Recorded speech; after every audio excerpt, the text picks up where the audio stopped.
already given him the big build-up. Let's welcome back to the programme our friend Tony Gosling. Welcome back, T. Hi, Richie. Can you hear me? Loud and clear. You're clear as a bell. We will talk Sudan in a few minutes' time. We then might talk about Zinedine Zidane.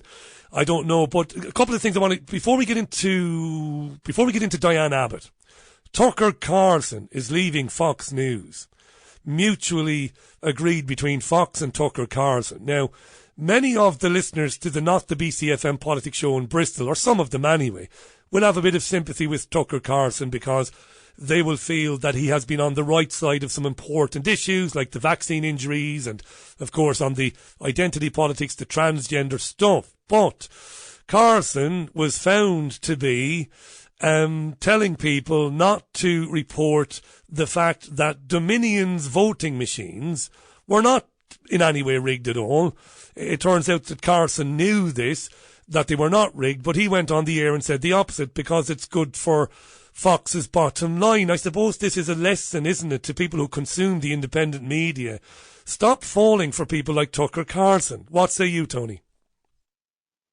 Well, no, I don't. I totally disagree. I think he's been booted out because he's been one of the best journalists in the United States, in the world, actually. In terms of breaking, I mean, so Steve Hilton was doing it too, but breaking the stories about the Wuhan lab, Peter Daszak, the gain of function research being funded by the Pentagon, the links at the top level between the US deep state and China. I mean, he's been doing that better than anyone else. And he also, if you remember, about a year and a half ago, he was being intimidated by the National Security Agency, saying, I think it was some guy speaking to him one-to-one, saying that, you know, we are spying on you, basically. We're listening and everything that's on your phone and that kind of thing. No, I mean, he's been a target of the deep state, and it's just another head that's rolled, just like Dominic Raab, for example, last week. Hang on. While it might be true that Carlson has debated and discussed issues germane to people like us, right, and has done that, it is also true, because it has emerged, and he hasn't denied it, he told people working in that organisation to shut a journalist up when she was talking about the Dominion story because it would affect Fox News' bottom line. You see, I speak to you once a month and have been doing for years because you have integrity. It doesn't matter what you have done previously in your career. The minute you are found to be burying a story and intimidating a reporter because she's telling the truth, because it might affect Fox's bottom line, you're finished, Tony. No, because if you're working for a big network like that, I mean, look, I would say the fine that they got from Dominion is, I think it was out of court settlement anyway, was, if I'm right, is $780 million. Yeah. Right. So this is a lot of money. And I think if it's easy for you or I, who are just freelancers working for ourselves. It's easy, but for someone who's working for a network, if your network is having to deal with a lawsuit, then for whatever reason, you have to understand that there are other interests at stake. This is why I think you and I both, haven't really survived with these big networks. It is because you're having to compromise all the time. But I mean, I think when you're dealing with a mass lawsuit like that, Richie, of course you're going to have to cut your cloth a little bit, because otherwise the entire network suffers, because you can't. I mean, I think, say for example, when there's an ongoing court case. Yeah, but hang on. Let me put this another way. We've got all the time that you've got yourself, so you'll get plenty of time where you won't be interrupted. Let me put this another way. This is a fact, I believe. When Carlson realised that the claims against the Dominion machines were false and that the machines were not rigged, rather than report that, he continued to report nonsense, saying that the machines were rigged, and had a journalist intimidated because, well, shut her up, will you? I mean, this affects the bottom line. A journalist will go on the air and will say, do you know what, dear listener or dear viewer, I've been telling you what I believe to be true for several months or for 18 months. I believe those machines were rigged against Donald Trump, but now I found out they weren't, so I apologise. What did Carlson do? Try to cover it up. I've no interest in him, Tony. Well, it's an error of judgment. I think we all make errors of judgment. But anyway, maybe he's been given a better offer. Who knows? On a different network. No, good. Look, listen, your point of view will be shared by probably more listeners than mine will. The great Tony Gosling is on the BCFM Politics, not the BCFM Politics show, Fridays at 5 o'clock out of Bristol. It is essential listening. What about Diane Abbot then? What did she say, Tony, as far as you understand it? Look, again, she's been talking. We covered Dominic Raab and Tony, can't remember his second name, CBI chief last week. There are basically people being bounced out of all sorts of, and Diane is just another one, as Jeremy Corbyn being bounced out of the Labour Party. Look, we are witnessing, I think, a decapitation of democracy in all sorts of different ways. So people who are prepared to speak out, Raab most definitely was. I mean, I think the whole thing last week was about Brexit, really, nothing to do with anything else. He's also an independent-minded person like you and I that has his own points of view and it will express them. He for example, said that the Royal Navy and the Defence Secretary and Boris Johnson wanting to sail a British destroyer towards Russian waters in Crimea was a stupid idea, and they marked his cards, I think, for him speaking out like that. With Diane Abbott, she's quite clearly a genuine socialist who is also not an internationalist. She's not a globalist. She's, I wouldn't say a great cheerleader for the UK, but she doesn't buy into a lot of their stuff. And she's doesn't buy into the City of London, which the rest of the Labour Party, Starmer particularly, does.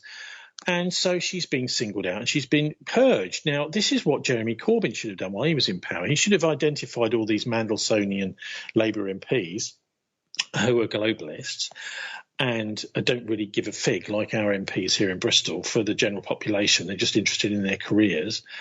And he should have got rid of them, but he didn't do that. Now Starmer is doing what he should have done, but with all the decent people in the Labour Party, one by one, are being identified and rooted out. It's as simple as that. You believe it's as simple as that? What about this element of, I read the letter she wrote to the Observer, and it seemed to me like she was hinting at the Jews as a race question. The Jews are not a race, and that Jewish people wouldn't experience prejudice in the same way as black people would, people from Afro-Caribbean backgrounds or from African backgrounds. That seems to be the crux of it there. Is that why so many Jewish commentators and Jewish journalists have come out of the woodwork today to demand that she basically disappears into oblivion in retirement? Look, so the nub of the issue is this whole idea of the hierarchy of discrimination. Yeah. Right. So what we get generally is that the most discriminated against people in the world are Jews. And this is the most dangerous form of discrimination coming. And I honestly think that we should not be discriminating against anybody, that we should judge each person as an individual. But what's going on here is she's saying, well, there's all sorts of other groups in society that get similar treatment to anti-Semitism. And so the people who are pushing the whole anti-Semitic agenda are saying, well, she's trivialising anti-Semitism. The whole thing is worthy of a discussion, perhaps. But the idea that to raise these things is some sort of a crime is insane. It's ridiculous. And that's why I say she's just being purged, Richie. That's my opinion. She's just been identified as someone that thinks for herself. And we can't have that under Starmer. Let's not forget, right, that Starmer was the guy that signed off the prosecution of Julian Assange. He was the one that threw in the bin the prosecution of Jimmy Savile. This guy, of course, is just a tool. He's just an operator, now has managed to infiltrate and is now leading the Labour Party. There is no opposition in Britain anymore, and anybody that starts to think of views which might oppose the ruling Rishi Sunak and the rest of them is purged and got rid of, and is seen as a threat. Now, actually, in the Britain that I grew up in, those people with views like Diane Abbot's are nurtured, and they are made. It's made sure that their views, which oppose the ruling class, or ruling elite, are nurtured and fostered and actually encouraged in the voices in Parliament. And so when we're seeing, basically, she is a thought criminal. That's what she is in terms of George Orwell in 1984. She is being booted out for a thought crime.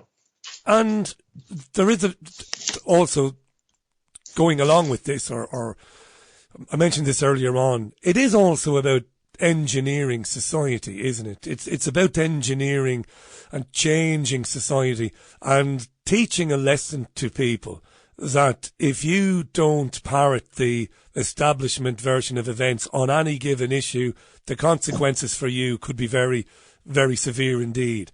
I see a lot of that going on. To me, that's one of the big takeouts from this. It's saying to people, look what happens when you say something that we deem to be unsayable. You'll very quickly find yourself isolated, piled on by the media, both the social media and the legacy media, and you'll be out of a job quicker than you can say, what time is dinner, right? So there is engineering going on, really. Yeah, it's all the characteristics of dictatorship. Yeah. What you get is you get a dictator, and everybody around them has got to mimic their views. Otherwise, they get stuck in the dungeon. I mean, that really is literally where it's this kind of medieval-style feudal system that we seem to be being forced back into. It's barbaric. And, of course, Diane Abbot should be all over the various media this evening giving her views if the media was doing its job, but of course it's not, and they will be talking about her but not really allowing her to express her opinion and her points of view. And I mean, if you look at the just as an example, here in Bristol, the Labour Party has been in power. Now what's happening is all of this just plays into the hands of the Greens. The Greens are going to do well in the local elections as a result of this, even though, of course, the local elections really shouldn't be about national politics. It is. So the Labour Party is, committing suicide. I mean, I also say another little, because I have a very good contact in the Civil Service Union, the PCS, and he was telling me recently that the Tory party don't want to win the next election. That actually, of course, this makes sense if you look at what they're doing, is they want the Labour Party to win, and the Labour Party will then have to deal with, like Gordon Brown did in 2008, an enormous financial disaster. The reason the Tories don't want to win is because they don't want to have to carry the can for all these ridiculous policies over the last decade or so, and they'd much rather it all falls in Labour's lap. So this, I think, is the cynical level to which we've dropped nowadays, and it explains a lot of the Tories' policies. If you think, well, actually, maybe they'd much rather lose the next election and let Labour suffer the economic crash on them. Yeah, of course, Brown took over from Tony Blair, and they'd been in power since 1997, so any financial problems at the Treasury you could lay squarely at the feet of Blair and his cabinet. Tony Gosling is our guest. I'm fascinated, Tony. Thisweek.org.uk, dear listener. Also check out bilderberg.org. Listen to Tony on Fridays at 5 o'clock UK time. Interviewees are brilliant. Talking points, fantastic, and it's an interactive program too, so check it out. I haven't a Scooby-Doo what's going on in Sudan, but it is important for listeners who maybe been following this, or listeners who haven't been following it.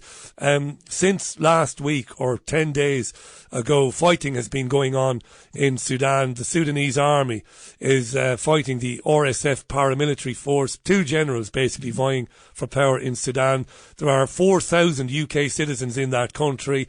We've heard a lot today on the news about efforts to evacuate not just the British nationals but also European nationals out of Sudan. And you got my attention today. You think that this is a bigger story than most think it is, and there is a Russian angle to this. What's going on there, do you think? Well, it most definitely is. I mean, I think we're looking at the international coverage of it in the Western press has studiously avoided this threat that the Americans issued about a month ago to the Sudanese government and to the Russians, saying if you pursue this idea of having a a Russian seaport at Port Sudan, and Port Sudan is, I think it's about 90% of the trade in and out of Sudan goes through there, and the Sudanese government has agreed with the Russians to build a port there. So the Americans start getting a bit annoyed about that, yeah. And I think this is as simple as that. That's what this is all about. So the paramilitary force. Yeah, you went a little bit echoey there for a minute. So the paramilitary force in Sudan at war at the moment with the Sudanese army.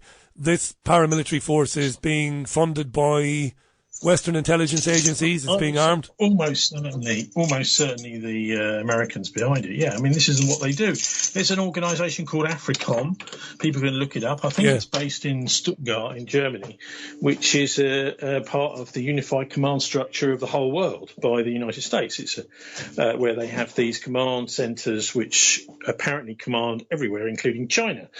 And all the various covert operations and military interventions go through there. So I think if you were to be in Stuttgart today, you would hear a lot of conversations in a building all about what the intervention there and how they're trying to make sure that. I mean, what they basically say to the government is, look, if you decide you want to try and pursue this, you're going to regret it. It's a bit like the mafia holding a gun to your head and saying, look, if you decide you want to open this casino here, then you're going to get a bullet in the head. And that's basically the way that the US operates. The BBC is reporting that a British military team, they're calling it small, has landed in Sudan to assess potential evacuation options. This is not going to be as big as the evacuation of Afghanistan, is it? But it might be serious.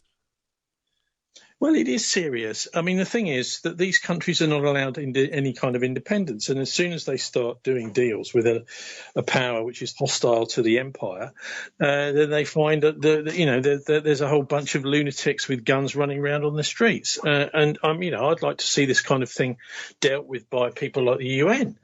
But the UN doesn't have. It's more interested in zero carbon and climate change, it seems, than anything else these days. So, I mean, I think I don't know if your listeners can see it, but it's on there, a really good article about this American threat to the Sudanese government a few weeks ago on Middle East Eye. And I remember reading it thinking, oh, what's going on here? And then, of course, you see it flare up in the news a few weeks later. Suddenly there's just war on the streets. But it's not a civil war. This is a war between superpowers using Khartoum as their playground. And we expect the UK media and the global media will report this as they did with Syria. They will report this as a civil war when it isn't. It's an attempted coup. Exactly. And what they hate is when people start to understand how geopolitics works. The fact that there are really only 3 or 4 major empires on the planet. And although that countries are nominally independent, that you have to really nowadays be part of one of these big empires in order to just not get the heat, from one of the other ones. So I think independent countries are almost, I mean, look at Britain, for example. We have got no independence from the US really at all. I mean, there's all sorts of things going on here. I mean, all this push for, even going back to Dominic Raab and him being pushed out. This is part of a EU-US agenda of the empire against Russia. And, if somebody starts to speak out in a, serious political position in any of these countries, then they will be noted and they will be slowly targeted. It might even take, as it's taken with Raab, a couple of years for him to actually be booted out. And of course, he will now be part of a, rebel faction within the Conservative Party that may try and topple Sunak. But there's a calculation been made that actually, no, Sunak's pretty well embedded now, and he can ride it out to the next election when the Tories will probably be out anyway. I could buy this story that is being spun by Raab and by some of his supporters. The story that the civil service has been infiltrated by a group of Remoaners and their aim is to stifle the government or to, stop the government, prevent the government from doing its business. I could buy into that, except for the UK hasn't left the European Union in any meaningful sense anyway, which I think you would agree with. No, look, You're right. Yes, you're right. I mean, Brexit has so far pretty much failed, but that doesn't mean to say that there aren't people that want us. For example, I was just reading today, Britain is going to have to go back into the single market, and that is, supposedly inevitable. Now, this is exactly what Eugenia Millers and the Remainers wanted in the first place. But of course, we should be outside that. We can't have European courts ruling on what we can and cannot make and do and manufacture here and trade, etc. That means that you're ceding your trade policy to Brussels. And, the whole point of Brexit is that I still think we should be trying to have an independent nation.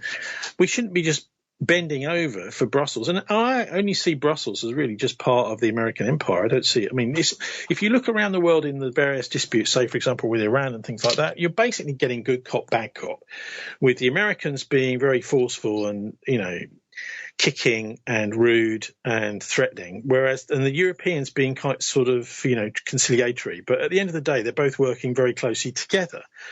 And the United States of Europe was put together by the War and Peace Studies Group of the Council on Foreign Relations back in World War II. That was the whole project, was put together that long ago. So this whole idea of, we will. I mean, I don't know if you remember that guy. What was his name? Otto von Habsburg. Do you remember that? Yeah. He said during the time of Brexit, he actually did a press release. It might even still be up online, where he said, "Oh, it's very entertaining watching the Brits try to leave because we know we're not going to let them. They can't." Look, he said it was like watching a reality TV show. And Boris and the UK Prime Minister Boris Johnson was every bit as much of a Europhile as his predecessor Theresa May was. The whole thing was a big farce. I remember arguing with somebody who had the courage to come on, it was a politician, I can't remember, back in 2016, about the last time a politician had any courage in coming on a programme like this. And I remember saying to the politician who tried to patronise me by saying that diplomacy doesn't work like this, I said, of course diplomacy works like this. When the threats were being made after the UK had voted to leave, and when threats were being made by Brussels, about let's trigger Article 50 and let's have 2 years of negotiation, it would have been pretty simple for the UK Prime Minister to say, listen, here's how it goes. You sell into our country more than we sell into the European Union. You won't be playing any funny games now that we've left with tariffs and stuff, because if you do, we will reciprocate. It is as simple as that.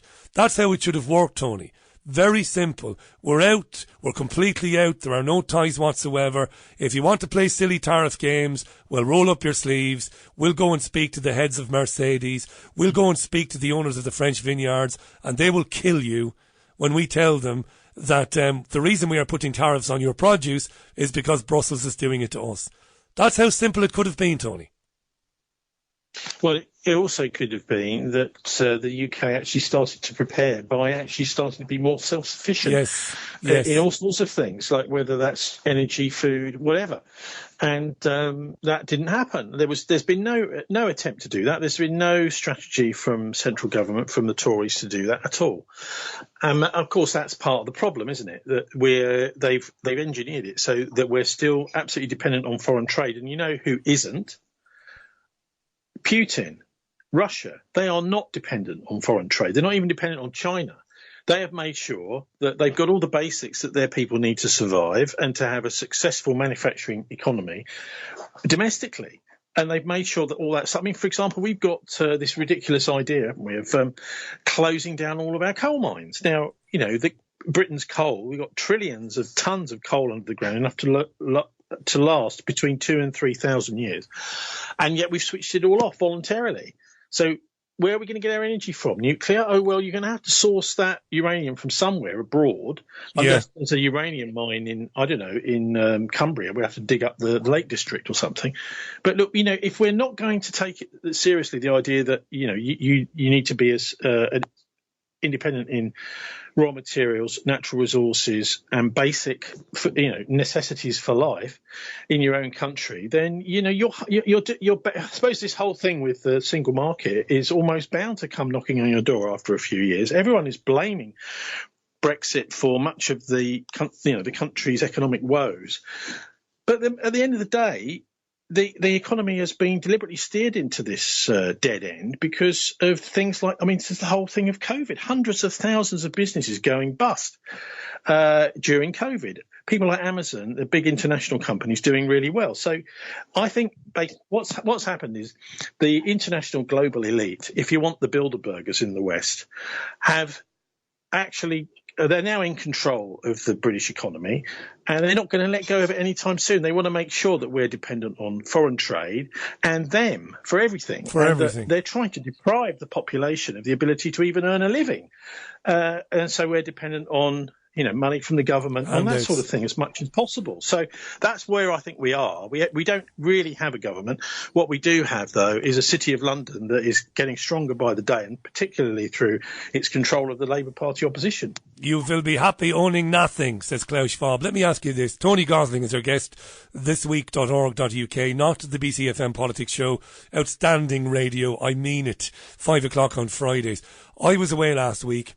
If I had been on air last week, I would have been phoning you to ask you to come on, because this is a massive story.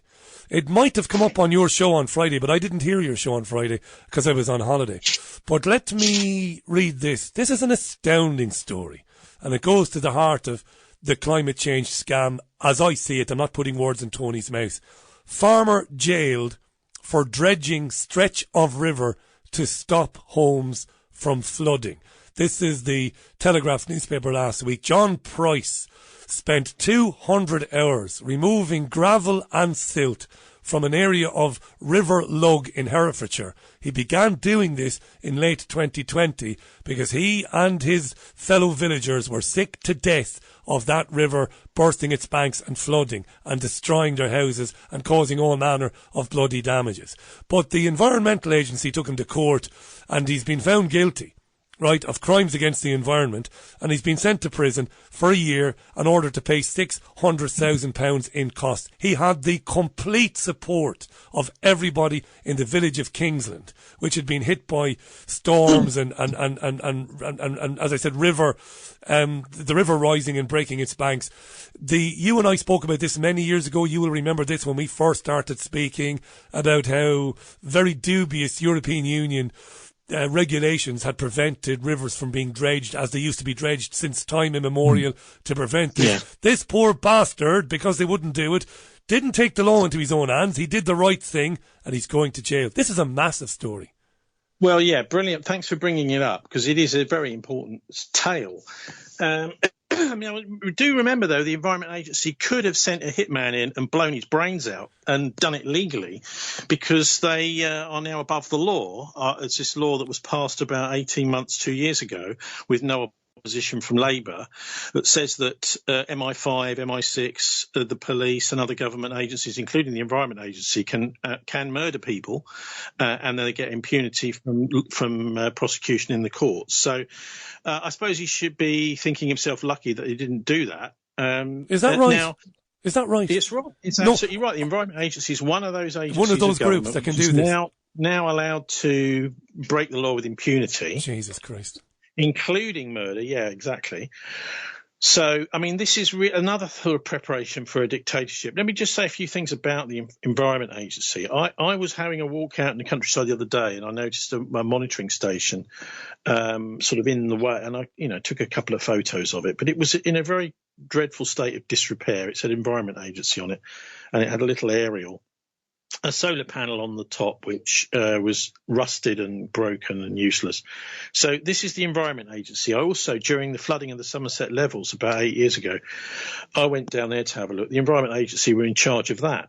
And the failure to dredge the Reens, which are the draining ditches down there, was all due to the Environment Agency's regulations and the fact that they hadn't been bothering to do it. And they thought it's going to actually be good for wildlife if we don't dredge, blah, blah, wading birds and things like that. And then there was a massive flood. Well, look, the Environment Agency's sluice gates. So if you imagine, what it's like down there, you've got all these drains running right across the levels down into the sea, into the Bristol Channel. We stood there and had a look at this drain, and it was at medium, low tide, and the drain was closed. So it wasn't even letting the water out from the levels into the sea at the time when all the flooding was going on. So I did a little film of that, which did very well on YouTube, with some annoying music in the background. But anyway, the point is the Environment Agency are not doing their job. So what's happened here is they're supposed to be draining the levels. The Environment Agency were not draining the levels. And once upon a time, when that was put in there, you probably find that it was as a local people's job to actually go down there when there was flooding and make sure that the drain was open. So they aren't doing their job at all. They are, I would say, accelerationist, dark enlightenment organisation, which is doing its best to sabotage humanity. And of course, they're doing exactly the same with this. If you're part of the Environment Agency, you can do these things. You can go and, dig something, but they just want everything kind of left, and so they're completely not fit for purpose. It would be better if, of course, it's awful that this guy has been targeted in this way, and it shows you that we're not living in a democracy. We're living in a dictatorship, Richie. It's horrendous. The Environment Agency, according to the Telegraph, has faced massive criticism in recent years for the lackadaisical approach to flood prevention, as you've just described already, moving away from dredging, which farmers have been screaming about for years, saying it's a hugely important tool. It's really the only way to stop this kind of thing happening. The Environment Agency says this, right? It says that there are 6 protected and endangered species, including the common otter and the white-clawed crayfish, and that by dredging the river, you will destroy their habitats and ruin one of the country's most unspoiled rivers. So what about those who might say, well, they have a point there? And he's not just dredged it. What he's done, I don't know if you've seen the pictures there. Yeah, I've seen the pictures. What he's done is he's cleared a lot of the fallen trees that have fallen. Now, the Environment Agency say this is great. We need fallen trees falling into our rivers, blocking the rivers, because it's a great habitat for badgers. Beavers. Beavers, right? This kind of nonsense. So it depends. If you think that a beaver's much more important than a farmer, then make sure you create a situation which might encourage beavers. Not that there's actually any beavers around there, but I mean, so what he's done is he's seen the neglect over decades that the Environment Agency's left. There used to be something called the Rivers Authority. They closed that down and subsumed into this useless. Chris Smith ran it, didn't he, for a while, the Environment Agency. And their job really is just to leave everything. It's just to do nothing, really. And anyone that actually starts to do the sensible thing, which is to manage the land, and if you bother to go around the country and keep your eyes open by the sides of the roads, you'll see all over the place now, loads and loads of trees have been taken down, and some will say it's just ash. No, it's not. A lot of it is because there's a massive market opened up for timber to go into Drax Power Station to replace the coal to generate electricity. So a lot of this stuff is just being wood chipped. Some of it's being obviously sold as timber, but so. What he's done is he's chopped a whole load of trees down, which is the sort of thing which is going on all over the country now with total impunity for money to feed this green agenda, which I think is totally ridiculous. The idea that you should be, it's talked about, and I think we said this last time in that Planet of the Humans, very good film with Michael Moore. Well, Michael Moore financed it and helped produce it, where this green agenda is being hijacked, basically, by maniacs who think that it's a good idea to feed our trees into Drax Power Station. And yet, as soon as he starts to manage the woodland in that way, I think he's actually rooted out a lot of the trees because he's saying, well, look, it's actually better not to have trees here because then we don't have to manage it anymore. He's managing his land and he's being jailed and fined for his pleasure. So it's absolutely disgusting and appalling. But it's not the first time that he may even be he's a livestock farmer, so they don't like livestock farmers. Let's just target this guy and make an example of him. Now, this is, and I'm really glad you brought that up because it's a massive environmental story and it shows you just how ridiculous and hypocritical and dictatorial the Environment Agency are, because the farmers are much better. Just think about the way we operate as a society. What we do is we allow people to just get on and do the stuff, and then the government the government can kind of get involved if something goes horribly wrong. Here, they're saying, you just do as we say. It's a bit like what's been going on in our schools. They're getting diktats from the top the whole time. And if you start thinking for yourself, which is by far the best way that human beings function, with trust. So I suppose this is another part of this kind of zero trust world that we're moving into, where you just do as you're told. If you start thinking for yourself, you're going to be thrown in jail. And the farmer being sent to prison is a tyranny. And this rivers bursting their banks because of a lack of management through the dredging that was done for forever. This, of course, definitely suits the climate agenda, doesn't it? Because it is inevitably blamed every time we have a river bursting its banks, every time Kay Burley puts the galoshes on and the wellies on and runs down with the cameras to cover this. It is painted as, well, this is climate change. This is what we have to expect in the coming years, right? Well, it's the countryside is for wild animals. It's not for farmers or growing food or for living in. Yeah. I mean, that's certainly the lesson that came back from the flooding of the Somerset levels. And the idea is that nature is better at managing itself. If we try and drain this low-lying land, then we're interfering in nature. So there is a sort of, I suppose, pantheistic animist element to this, where the thinking that's behind this is anti-human. It's actually anti-human. It's saying humans are not compatible with nature. Let's just let nature run its course. And when humans start to intervene in a way that we don't like or that we haven't sanctioned, that we're going to wade in and we're going to throw them in prison, find them out of existence. And that inevitably leads to mega cities, doesn't it? Human settlement zones where the countryside is basically deemed a no-go area. People will be moved away from the coasts, away from the country and into these human settlement zones that we've been talking about for so many years on programs like this. That's the inevitable. Let me read a couple of quick comments. We've got about 5 minutes left today. Thanks for coming on today, pal. I didn't tell our listeners that Tony came on as a bit of an emergency. A guest who was due to be with me today had to cry off around about lunchtime, and Tony very kindly jumped in, which is brilliant, pulling me out of one there today. Backbeat says, I do hope the people of the village of Kingsland put their hands in their pockets to help him. Maybe Backbeat means to pay the legal bills. Jesus, £600,000. Patrick says the Western neocons are at it again with Sudan, which is one of the objectives for hegemonic control and regime change cited in the Project for the New American Century, which was launched back in 1997. Craig asks, are we sure that Britain is subservient to America and not the other way around? If I recall my history correctly, King Charles is related to the Habsburgs, and the Habsburgs were once the emperors of the Holy Roman Empire, otherwise known as the Second Reich, and the Holy Roman Empire had control over Britain's trade. And what powerful banking family do we know who became the custodians of the wealth of the Holy Roman Empire? That's Craig. That's an interesting point there, Craig. And William says, Tony thinks the UK is controlled by the US, but others, like Dean Henderson, they reckon it's the other way around. The reality is no single nation has control. That's the job of the hidden hand. Interesting takes on these. And Faisal says, didn't the COVID scam expose that there is really only one global empire, with a few countries out of favour, the few countries being Russia and others? And that's a good point, because the lockstep approach to COVID, kind of suggested that really the World Health Organization, the World Economic Forum, that's where maybe the power really lies. What say you, Tony?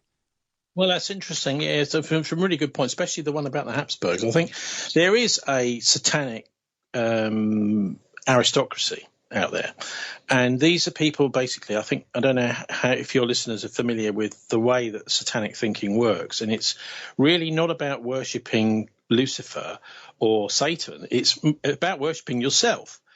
So the idea is there is no God, but you are God. I mean, I'm talking about popping into my mind is someone like Elon Musk, who really does think that he's the great genius who can help the world move forward. And so that is essentially the thinking. But there's, I think, for a long time, certainly since the 1700s, been a organised aristocracy around the Holy Roman emperors and people like that, which, I mean, that's kind of gone in and out of existence. So it went underground as well.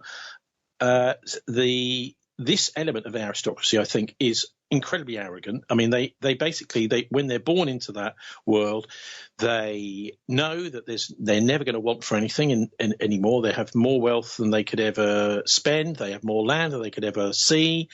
And so that excess of wealth then leads to a power trip, basically, and also often heroin addiction, where, they've got plenty of money to spend as much on heroin as they want. But anyway, the point being that there's a sort of counter aristocracy as well, not anywhere near as strong, but also people who have grown up in that world around Europe, who've understood that a lot of power does come from land. And one of the things I've noticed over the years, chatting with farmers who own their own farms, is that they're marvelously independent minded. And I think that happens when you've got a bit of land and you're self-sufficient, and I love those sorts of people who just will not take any BS from anybody. And we're becoming a landless society where people don't have the security to be able to speak up because they'll be hoofed out of their home potentially. And that's the sort of society I'd like to see, Richie, is the sort of thing that happened in Ireland, actually, with the removal of empire. And with the removal of the absentee landowners, you suddenly got a peasantry who owned their own land, only small plots, many of them, and they owned their own home. And so they were really genuinely independent-minded. They had, for example, the time to rest their arm on the gate at the cottage and chit-chat with anybody because they had the time of day to spend with people. They weren't rushed off their feet trying to earn a crust as part of a kind of system of wage slavery anymore. And that I think is at the root of a lot of this. The World Economic Forum. This is I think a child of this aristocracy, this greedy aristocracy, and they just think to themselves, well, we are so powerful, they think of themselves as gods, we can do what we want, and so let's turn Europe into our little people farm. We can farm these little people, get them working for us, and if they don't, we can bump them off. They see it almost as a giant farm for them to play with. This is, I think, actually what Orwell was talking about when he wrote Animal Farm. So who's really in charge? I think it's most definitely the US. Just look at the amount of wealth which is being funneled from Europe now because of these crazy energy deals and the up of the price of energy over to the United States. The United States seems to me to be where all this European wealth is now going as a result of the for example, all the military equipment that's been being sent to Ukraine is being replaced not by British tanks, but we are now looking at buying American tanks. So, you just have to look at where the money's going to, I think, to figure out where the real power is. Brilliant today, Tony. Thanks for jumping in last minute to chat with us. Let me remind you, dear listener, Tony is also an author. Check out his books at thisweek.org.uk. I've mentioned them many times in the programme. I'll mention them again in the future. The not the BCFM Politics show on Fridays at 5 o'clock is a must listen. Check it out if you haven't before. I'm sure you have. Thanks for your time today, buddy. Really appreciate it. And no doubt we'll be chatting again real soon. Yeah, just one thing. We'll be doing a show this week, I hope, from the conference of the National Union of Journalists in central London, which there'll be, I think, zero other coverage of it anywhere else. It's, I think, at TUC headquarters on Thursday, Friday and Saturday. So I'm going to be hopefully doing the show from there and reporting on some of the things. I was amazed to see that Julian Assange does not appear on the list of motions being debated at the conference, even though there's a motion on international journalists in jail. Julian Assange isn't mentioned once. So my branch have got an amendment in adding Julian Assange into that motion and saying that he should get life membership from the National Union of Journalists too. Good man. And just on that, what is known of his health at the moment, Julian Assange? Well, I don't know any more than you do, Richie. Of course, I'm not sure if he's still on medication. Not at all sure at all. But I mean, he's obviously being bullied in the most horrific and horrendous fashion. And you do wonder whether it might have been better for him to actually go to court and go to jail, because this is almost a continuous torture going on of him. And, who knows, maybe he would have been out by now. He would have served his 5 years or something. I know it sounds awful, but, there doesn't seem to be any end to this, and he's quite obviously being, crucified. Really, we've just had Easter, haven't we? That's what they've done to Julian. I know a man who might know how he's doing. I'll get in touch with him. I'm thinking of former CIA officer Ray McGovern. Ray will be in touch with Julian Assange's wife. So I might drop Ray a line. In fact, it's been a long time since he was on this programme. It's about time I got in touch with him. Tony, thanks again for today, and good luck at the conference. If you bump into Julian Petley when you're there, you might do, from Brunel. Say that Richie Allen said hello to him. He's a great guy, Julian. Cheers, T. Bye for now. Thank you, buddy. The great Tony Gosling live on Monday's Richie Allen radio show.